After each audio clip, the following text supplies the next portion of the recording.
This is The Cut, American Whiskey, Daily. Two celebrity-founded whiskey brands just moved through the same 48 hours in exactly opposite directions. One, a football legend building a cocktail menu out of his own career. The other, a global superstar buying her way out of a partnership with a luxury conglomerate. Same week, same question. What's a famous name on a bottle actually worth? I'm John from Chasing the Unicorn podcast. Here's what moved today, August 14th, 2026. Today's big move starts at the bar, not the shelf. Terry Bradshaw's whiskey brand rolled out a 4-drink cocktail menu today across 5 venues in Las Vegas, Pittsburgh, and Texas, and every drink is named for a real moment in his own playing career. The Immaculate Refreshment nods to his 1972 playoff moment. The Blonde Bomber borrows his old Steelers nickname. Priced between $12 and $22 a pour.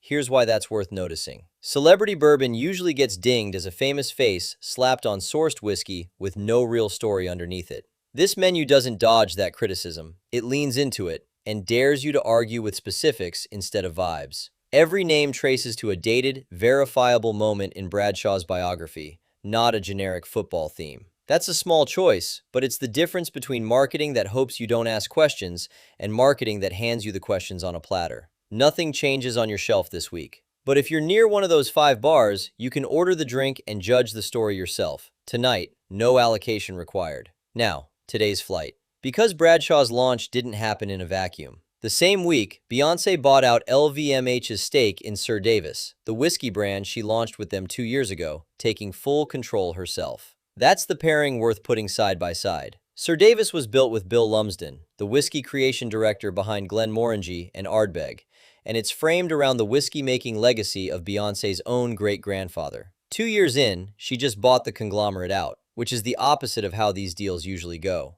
Normally, the celebrity sells a piece of the brand to the big company for distribution muscle. Here, the big company got bought out by the celebrity. That's a founder saying she didn't need the joint venture structure anymore, not the other way around. So here's the actual comparison. Bradshaw's bourbon is leaning on nostalgia, a story you can order at the bar tonight, built for mixing, not for deep sipping. Sir Davis is leaning on production pedigree, a craft claim backed by a serious whiskey creation resume now under one owner's full control. Neither has enough independent reviews yet to settle a quality argument. But the tell for judging any celebrity whiskey going forward is right here.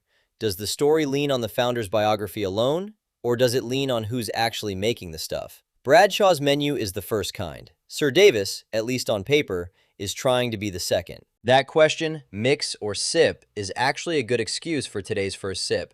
Here's what it is. Every new bourbon drinker eventually asks when to mix a bottle and when to drink it neat, and the answer comes down to 3 things: proof, age, and price. Anything 100 proof or higher, aged 8 years or more, or over $40, that bottle's usually built for the slow approach. No ice, maybe a few drops of water. Anything 80 to 90 proof, under $30, or labeled blended, that's proof-friendly, citrus-friendly whiskey, built for an old-fashioned or a highball. What this changes, a brand built entirely around a cocktail program, like Bradshaw's, is telling you exactly where it wants to sit. That's not a knock, it's the bottle doing its job. Log a cocktail pour next to a neat pour of your usual bourbon in the Perfect Pour app's logbook, and your pour print will show you which side of that line you actually land on. It's available now at theperfectpourapp.com. One to grab this week, and it's the real thing, not a comparison, an actual release. Garrison Brothers opened public allocation today on their 2026 Laguna Madre, including a cask-strength single-barrel cut at 135.4 proof that's exclusive to the distillery. 2,000 bottles remain from a 3,000-bottle run after the first 1,000 sold at an August 8th distillery event. Standard Laguna Madre runs $349.99. The cask-strength single barrel is $409.99. Proceeds support a Texas coastal habitat nonprofit. This is a today-only kind of window. Cask-strength single barrels from Garrison Brothers don't sit on shelves.